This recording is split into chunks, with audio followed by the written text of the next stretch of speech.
un professeur d'informatique qui ne réussit même pas à ouvrir une page web pour vraiment Regarde, je vais te prendre un exemple. Moi, je peux enseigner un enfant, je peux enseigner les enfants de 6e en terminale. Merci beaucoup. Moi, je peux pas ouvrir de page web en informatique, je ne peux pas enseigner un enfant de 6e en terminale. Parce que je me sens compétent. Tu as fait l'ENS. Je n'ai jamais fait. Mais tu peux enseigner un enfant. Oui. L'école a l'ordre de l'ENS à l'enseigner à quoi?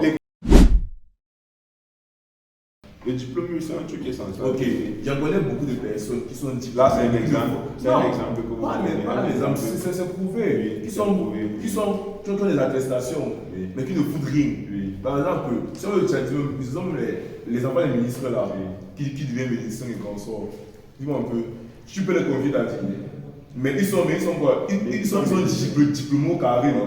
Maintenant, moi, pour construire mon mur, on juge un maçon au pied du mur. Ça veut dire que si quelqu'un me dit qu'il est compétent, je le teste.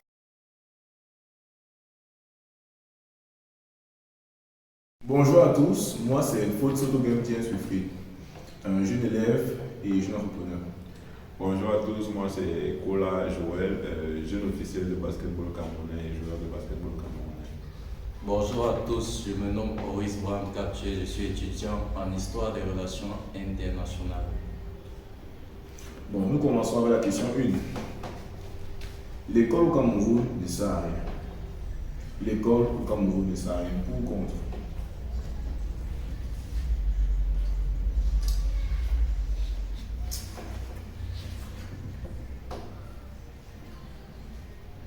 Ok. Je me rends compte que mes frères sont contre. C'est dangereux. Enfin, moi, je suis pour cette affirmation. Pourquoi? Parce que je me rends compte que après l'école, qu'est-ce qu'il y a après cette école-là? Qu'est-ce que cette école nous apprend réellement? Il y a des notions qu'on nous apprend comme disons, Pythagore, Chalès et tout ça, mais des lois, des théorèmes de chimie, mais que pour un élève forcément qui fait par exemple la terminale D, qui va devenir plus tard médecin, il ne voit pas ce qu'on appelle l'hypoténuse, va l'aider dans le corps humain, vous voyez un peu. Et aussi, il y a des notions que je trouve qui ne sont pas nécessaires. Et aussi ce côté pas assez pratique de l'école qui rend à la fin des notions tellement théoriques qu'à la fin n'apporte rien d'autre à l'élève. Et c'est un problème réel. Si on pouvait résoudre ce problème-là, ce côté un peu plus réaliste, en voyant un peu la réalité du dehors, de la vie dans l'école, peut-être là, elle aurait un sens et aurait peut-être une utilité. Mais actuellement, je pense que non. L'école ne sert à rien pour moi, l'école pour moi ne sert à rien. Bon, déjà, moi je suis contre parce que déjà, le problème qu'on a d'abord au Cameroun, précisément, je ne vais pas prendre le cas de l'Afrique en général, mais au Cameroun, c'est qu'on veut de plus en plus se rapprocher de l'Occident. Or, pour arriver au niveau où l'Occident, là où ils sont, c'est à travers l'école, à travers les enseignements qu'ils reçoivent à l'école qu'ils ont pu atteindre ce niveau de civilisation, par exemple. Maintenant, dire que être contre l'école au Cameroun, non, ça c'est pas normal. Parce que, de un, l'école même, en son essence, l'école n'est pas forcément faite. L'école d'abord, de un, permet à un enfant de forger son caractère, d'avoir une éducation, même une éducation qui n'a pas forcément un rapport à avoir avec la maison. Et aussi, comme il a dit, il y a beaucoup de notions qui ne servent à rien à l'école. Pour moi, toutes les notions qui sont vues à l'école ont un rôle précis dans l'éducation de l'enfant. Parce que, comme il a dit, un enfant qui fait terminale D, qui veut être médecin, on lui apprend les trucs en chimie.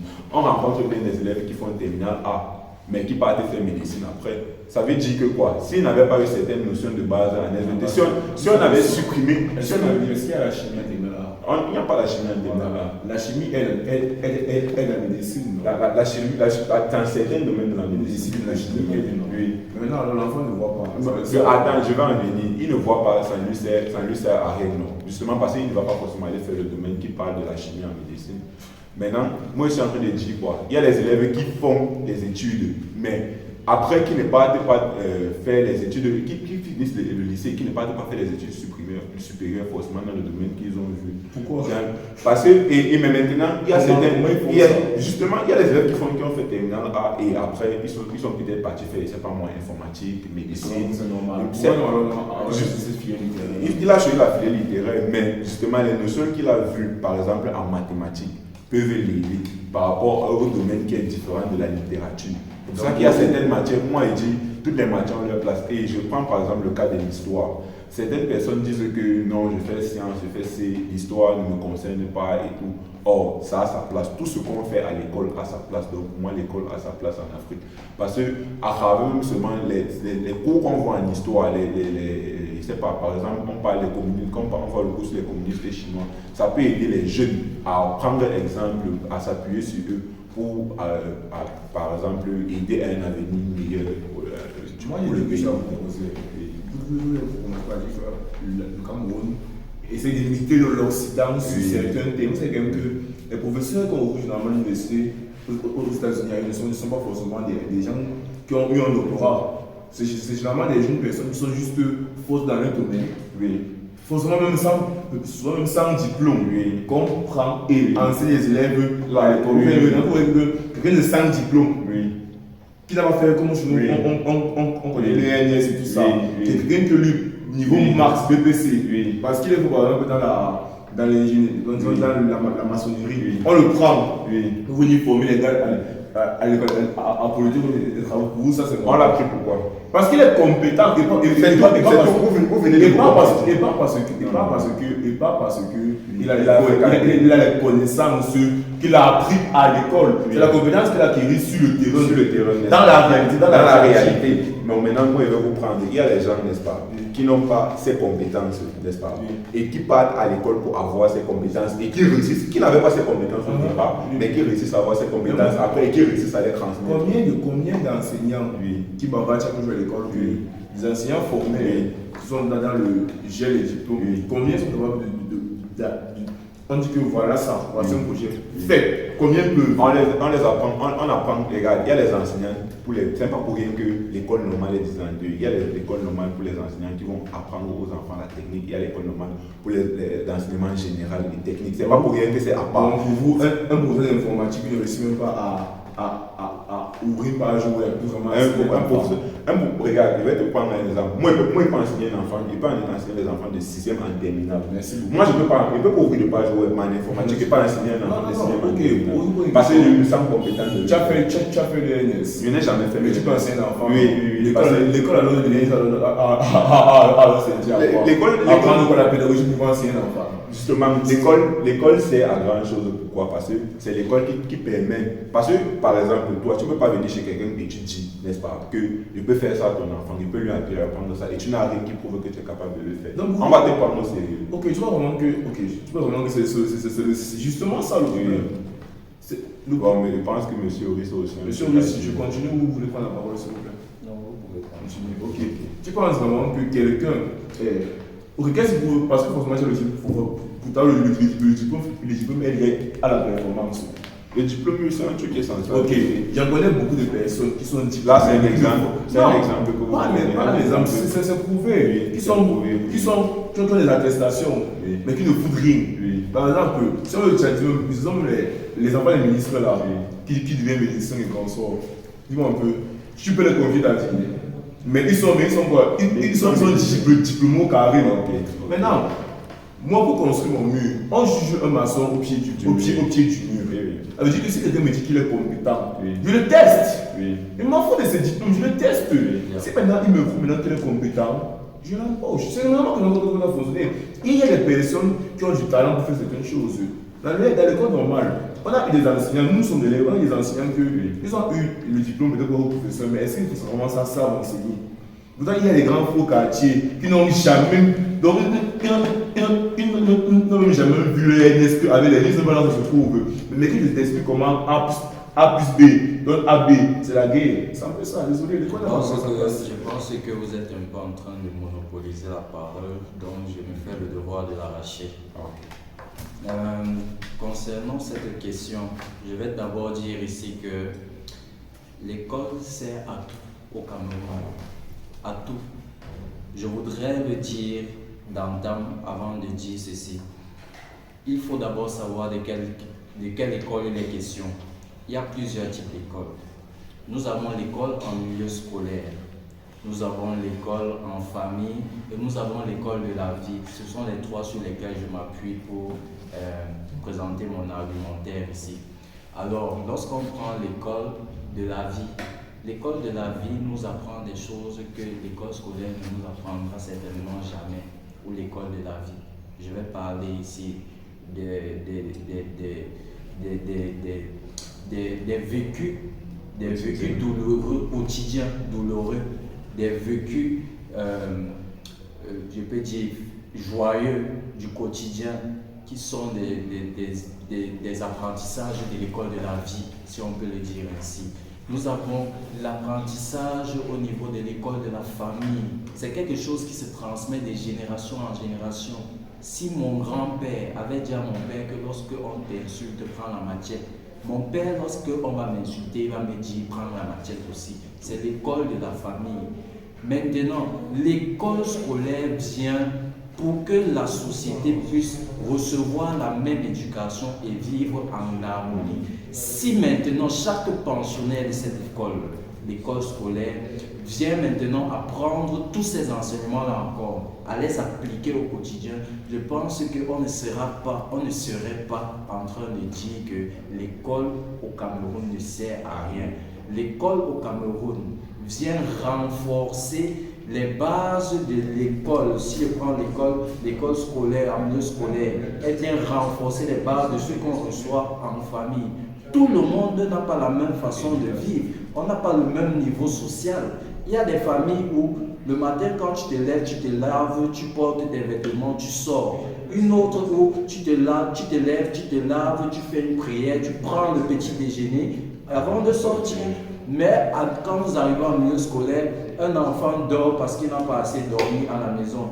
L'autre, lui, ne dort pas parce qu'il a bien dormi. On doit pouvoir dire à ces deux-là que, bon, vous êtes en milieu scolaire, dans la société en réalité, lorsqu'on est en train de faire cours, vous ne pouvez pas dormir pendant que les autres font cours. C'est ça le rôle de l'école en réalité. L'école vient pour, en milieu scolaire, je le précise, en milieu scolaire, il vient pour remettre l'équilibre sur la balance. Maintenant, si c'est qu'on voudrait dire que l'avenir de ceux qui vont, des pensionnaires de l'école, n'est pas toujours assuré, ça c'est sûr. Nous vivons dans un système assez complexe, on ne va pas se leurrer.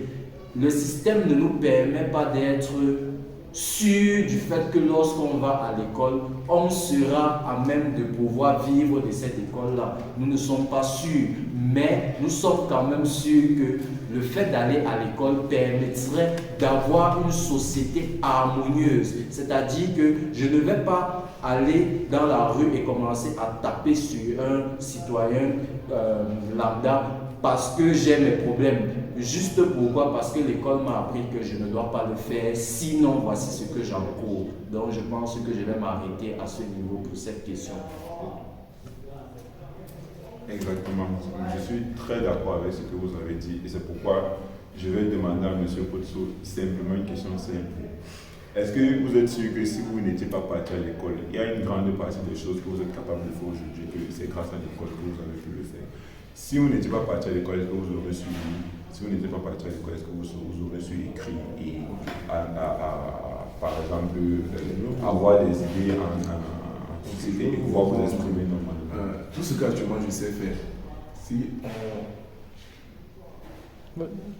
si on laisse ce côté, parce que justement pour moi, l'école dans laquelle nous apporter ce qu'on appelle le lire, écrire, calculer. Pourquoi? Lire pour pouvoir lire un contrat, écrire pour pouvoir produire un contrat et calculer pour pouvoir éviter d'être béni. Contrat et de calcul. Non, je sais pourquoi quand je dis lire, écrire, calculer, il y a d'autres choses en prendre dans le jeu, mais je ne vais pas les idées générales pour ne pas entrer dans les détails. Maintenant, ce que je sais faire actuellement, ce n'est pas l'école qui me l'a appris. Ma façon de raisonner, ce n'est pas l'école qui me l'a appris. Mais le problème. Ça dépend de l'école. C'est pour ça que j'ai pris. Non, mais c'est l'école. C'est pour ça que j'ai pris la peine de présenter 2 ou 3 écoles. Ok, c'est l'école de la vie qui m'a formé. Et non, c'est l'école. Ok, vous voulez juste le mot. C'est la question. Jouer sur les mots. Monsieur, c'est comme un Congolais disait généralement qu'on peut parler de religion en Afrique et on ne peut pas forcément. Nous sommes en train de parler de l'école. Si L'école au c'était Cameroun écrit ne sert- l'école en milieu scolaire au Cameroun ne sert à rien, je vous aurais donné totalement raison. Pour moi, Mais l'école de la là, vie a sa place. L'école de voilà. Et Vous donc, rejoignez. l'école de la vie. L'école au Eh, Cameroun. non, l'école de la vie. Toutes les écoles Non, sont utiles. l'école de la vie se va. Je pense que vous nous rejoignez quand même. Sur l'école de la vie. Vous L'école, pouvez faire un texte aujourd'hui grâce à l'école. tout à fait.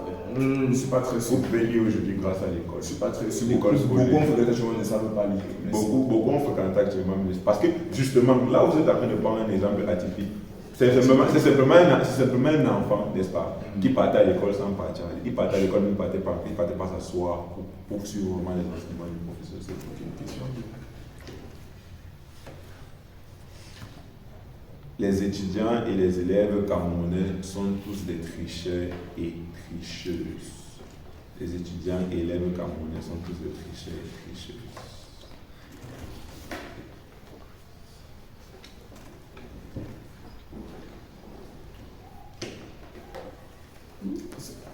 C'est logique, non? Bon, Mais c'est faux. déjà, le fait de dire que les étudiants camerounais sont tous des tricheurs et des tricheuses, on n'exclut pas le fait qu'il peut y avoir des tricheurs, mais les étudiants camerounais ne sont pas tous des tricheurs et des tricheuses. Je prends simplement, je vais prendre mon cas personnel à moi.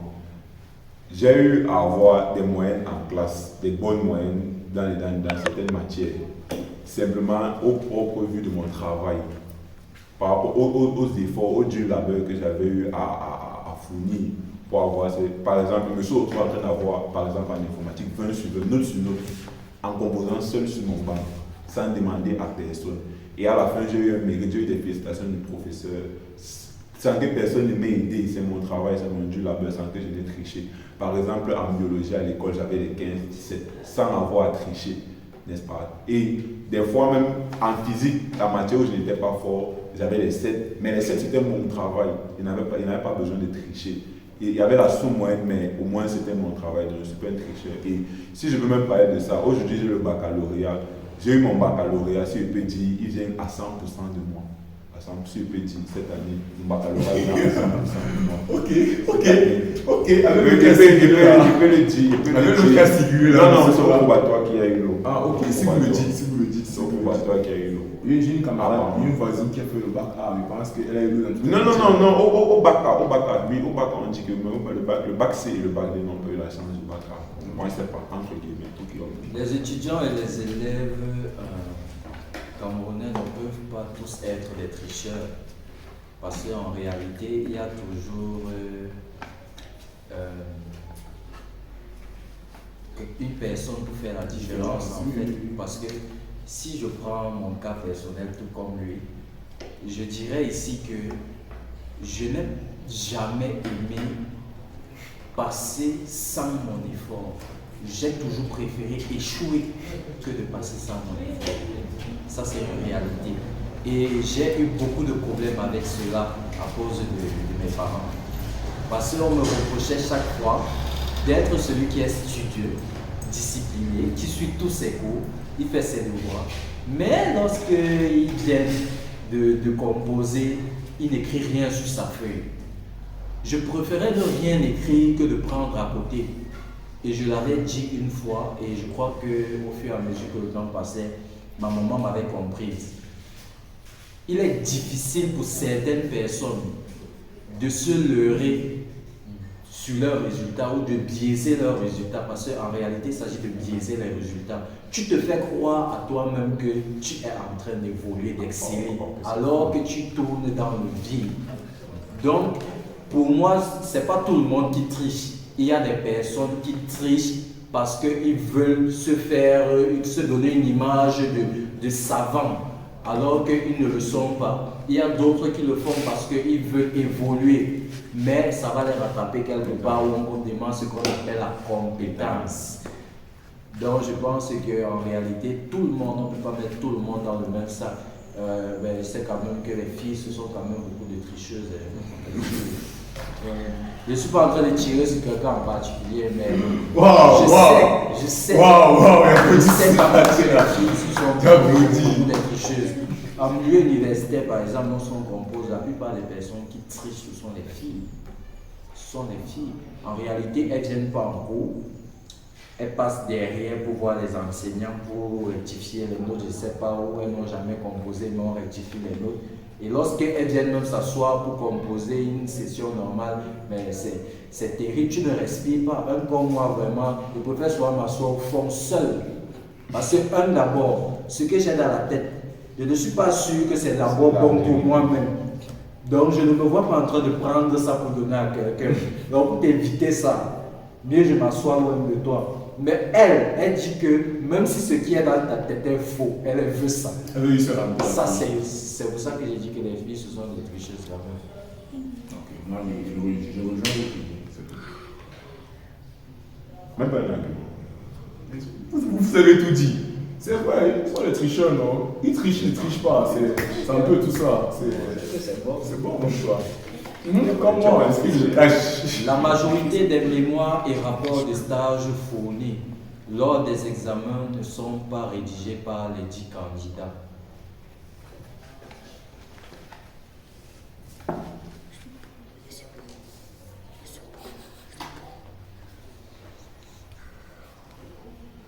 La majorité. Majeure partie, on peut dire sur 100. Soit 51. Bien. Lorsqu'on parle de la majorité des mémoires et des rapports de stage qui sont fournis par les apprenants lors des examens, ne sont pas rédigés par les 10 candidats, moi je pense que il faut être sur le terrain. Il faut être sur le terrain. Et une de mes casquettes, c'est d'avoir été en formation professionnelle où je suis sorti expert en plomberie et installation sanitaire. En réalité, vous allez vous rendre compte que moi, j'ai déjà 2 casquettes. Je suis étudiant en histoire des relations internationales et professionnel dans le domaine du bâtiment. Maintenant, il y a des camarades qui, eux, n'ont pas poussé l'école jusqu'à un certain niveau. Ils sont directement allés se faire former. Il y a des choses qu'ils ne savent pas. Ils ne savent pas écrire.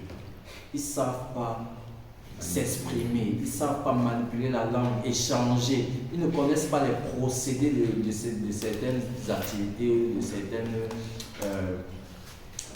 bon, on va dire ici que la personne qui ne travaille pas constamment, ou du moins qui n'a pas eu une bonne formation scolaire, il est à même de venir se rapprocher soit d'un aîné académique, soit d'un encadreur, pour lui demander la faveur qu'on puisse rédiger son rapport de stage ou son mémoire de fin de formation ou d'examen. Moi, personnellement, j'avais réussi à briller par ma capacité à rédiger mon rapport de stage tout seul. Tout seul, pourquoi? Parce que j'ai pris la peine de participer aux soutenances, j'ai pris la peine d'apprendre sur la documentation, comment est-ce qu'on rédige un rapport de stage. J'ai pris la peine de me former là-dessus et je l'ai fait moi-même. Et je vais vous épater ici, je l'ai fait sur mon téléphone. Et pas un gros téléphone, c'était le 5S. Le 5S, donc imaginez un peu. Lorsque j'ai mis mon devoir dans une clé, ça ne ressemblait à rien, mais toutes mes idées y étaient. La secrétaire avait eu du travail pour faire les mises en forme, mais le travail avait été, pour la plus grande partie, bien fait. Donc je pense que la majorité des candidats en fin de formation, si je vais appeler ça comme ça, certains vont prendre les mémoires des autres, ils vont copier. Ils vont faire ce qu'on appelle le copier-coller. Certains vont se rapprocher des encadreurs qui vont monnayer les encadreurs pour que les encadreurs rédigent le travail pour eux. Oui, ça se fait. Et d'autres maintenant vont prendre la peine comme moi d'aller se former, d'aller apprendre, d'aller prendre les informations pour pouvoir maintenant bien ce travail-là. 2%. Oui, on peut dire qu'ils sont peu. Ils sont peu ceux qui le font. Ils sont peu ceux qui le font, c'est parce qu'il y a une certaine lassitude, une paresse dans notre société. Bon, déjà, moi, je suis pour et je rejoins l'idée de M. Horus parce que, déjà, comme il a dit, il y en a beaucoup qui manquent de qualification. Par exemple, même pour manipuler l'outil informatique. Ils ne savent pas manipuler l'outil informatique, ils ne savent pas manipuler Word, faire la mise en forme de texte, ils ne sont pas compétents dans ce domaine. Et j'ai déjà eu à voir bon nombre d'étudiants qui sortent de leur cycle de formation et qui doivent rédiger un mémoire pour faire une soutenance. La plupart prennent des mémoires qui avaient déjà été rédigés. Ils reprennent juste l'exemple et ils remettent même des choses dedans en fait qui n'ont rien à rapport à voir, qui eux-mêmes n'ont pas eu à faire, ils remettent là-dessus et c'est sur ça qu'ils partent soutenir. Donc moi je suis d'accord avec eux. Je rejoins encore les idées.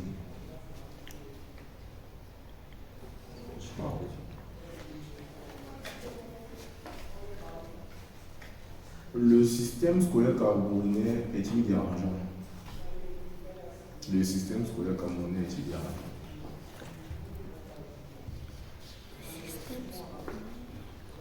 Je pense que tout le monde est d'accord. Ok. Pour moi, oui. Je pense qu'ici, la question va vous permettre de mieux répondre, de mieux argumenter que la première. Ok. Oui, pour moi, oui. Parce que le système camerounais ne pas forcément aux élèves. Parce qu'il y a certains élèves qui ont les. Je prends un exemple un peu tout bête. Prenons l'exemple de l'éléphant, du lion et du serpent. Vous voyez un peu. Si on met l'éléphant dans l'eau avec le serpent, je pense qu'ils vont s'en sortir, je pense qu'ils vont nager. Oui. Je pense que si on met le lion dans l'eau, il demande d'être aussi excellent que le serpent ou le poisson, ça ne sera pas trop ça en fait. Je pense que certains élèves ont le potentiel pour faire autre chose que l'école qu'on connaît, qui c'est localement de première, terminale, technique comme général. Et je pense que ce système-là vraiment ne les aide pas. Ce qui explique beaucoup de frustration et il qu'il y a la cause de système de dépravation. Parce que l'enfant ne réussit pas à trouver sa place dans sa famille et même dans dans le milieu scolaire où il se retrouve. Je pense maintenant que ce qu'on peut maintenant faire en tant que ce qu'on peut faire en tant que potentiel enseignant pour les générations suivantes, c'est peut-être de trouver des solutions pour les aider en faisant quoi. Par exemple, moi, j'étais un élève qui, au départ, n'a jamais été à l'école, toujours dispersé, toujours en bas agité, jamais dans les cahiers. J'ai privilégié le jeu à l'école. Mais j'ai compris plus tard que c'est parce que j'étais dans une mauvaise formation, dans un mauvais suivi. J'ai découvert que j'avais des attitudes liées à la transmission de mes pensées et aussi à ce côté, disons, vouloir apprendre. Non, vouloir apprendre aux autres aussi, mais aussi dans le côté sportif. Mais je me rends compte que quelqu'un comme moi qui est dans le sport et qui sait apprendre, on m'envoie à l'école, sachant que moi je n'aime pas ça. Je me rends compte que c'était comme une perte. Oui, à ce niveau, est-ce que c'est le système scolaire qui est à l'origine? C'est toi qui l'avais pas. En ce moment-là, je pense que c'est la volonté au niveau de la cellule familiale. Non, en fait, justement, moi, je n'aime pas un peu le côté familial. Pourquoi? Parce que quand on commence à chercher le pourquoi c'est comme ça, on va jamais arriver. C'est vrai, parce que comme on dit, c'est le parent qui est censé dire à l'enfant que je me rends compte qu'en fait, tu peux faire. Et maintenant, l'enfant dit que papa, tu as raison, mais est-ce que combien de parents le font? C'est ça le souci. Combien de parents le font? Combien de parents ont ce temps-là à confier sur l'éducation de leur enfant? Bon, personnellement, moi je dirais que le système scolaire camerounais est à l'image de notre gouvernement. Je sais que je suis en train de m'exposer, mais c'est mon devoir d'éclairer les antennes des plus jeunes. Je le dis ainsi pour que tout le monde comprenne bien. L'image du gouvernement, c'est-à-dire quoi? L'image du gouvernement, le système scolaire à l'image du gouvernement, à l'image de l'organisation du gouvernement, à l'image de la planification du gouvernement et des projets sociaux. Maintenant, lorsqu'on rentre dans le cadre du système scolaire, on va se rendre compte que le système scolaire au Cameroun, comme je l'ai dit en amont, est à l'image du gouvernement, c'est-à-dire on met la charrue avant les bœufs. C'est la charrue qui tue les bœufs au lieu que les bœufs tuent la charrue. Ça veut dire que la charrue n'avance jamais. En réalité, on va vous dire qu'un enfant qui suit un cycle de formation prématernelle, maternelle, primaire, secondaire, il doit pouvoir avoir accès à tel genre de formation au supérieur. Lorsqu'il finit sa formation au supérieur, il doit pouvoir avoir accès à tel emploi. Mais on se rend compte qu'au Cameroun, ce n'est pas le cas. Pourtant, les enfants africains, le Cameroun est l'un des pays africains où il y a le plus de diplômés dans le monde. Je le dis, le Cameroun est l'un des pays dans le monde où il y a le plus de diplômés qui chôment. Ils chôment parce que le système, que ce soit le système national, que ce soit le système scolaire, est défaillant. En réalité, il est question ici de revoir le système scolaire. Il est question ici de faire une meilleure planification des projets scolaires pour les enfants. On ne doit pas envoyer un enfant qui a la tête à la mathématique aller faire la A. C'était mon cas. Moi, je suis allé faire la A alors que moi j'avais la tête à... J'étais amoureux des mathématiques, amoureux de la physique, de la chimie. Bien que ça me tapait de temps en temps, j'avais cet amour-là. Et j'étais prêt à tout donner pour réussir. Mais on m'a envoyé faire la A.